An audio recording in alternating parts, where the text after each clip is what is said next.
ही phase, ही neutral आणि ही earthing. लाल कलरची फेज असते, ब्लॅक कलरची न्यूट्रल असते, ग्रीन कलरची अर्थिंग असते.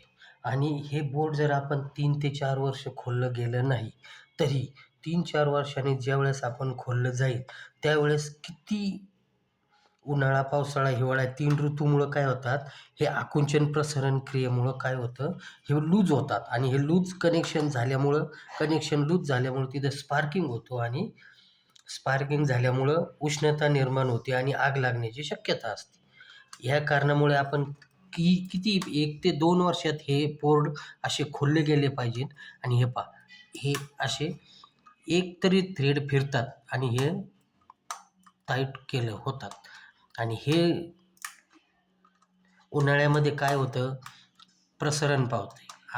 हिवाळ्यामध्ये काय होतं, आकुंचन पावते. आणि हे आकुंचन प्रसरण क्रिया झाल्यामुळं पहा किती लूज झाले पहा. हे एक थ्रेडिंग फिरतात जवळपास. हे सगळे लूज होण्याचे कारण आहे. हे फेज आहे लाईव्ह फेजवर.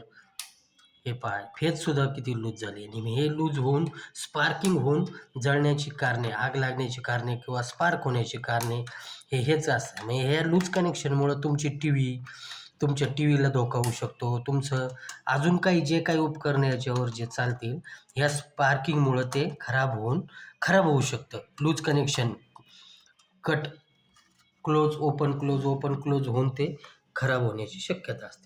याच्यासाठी हे बोर्ड किमान 1-1, 2-2 वर्षात तरी एकदा सगळे खोलून ते बोर्डचे सगळे स्क्रू, सगळ्या वायर टायटिंग करून घेतले पाहिजे.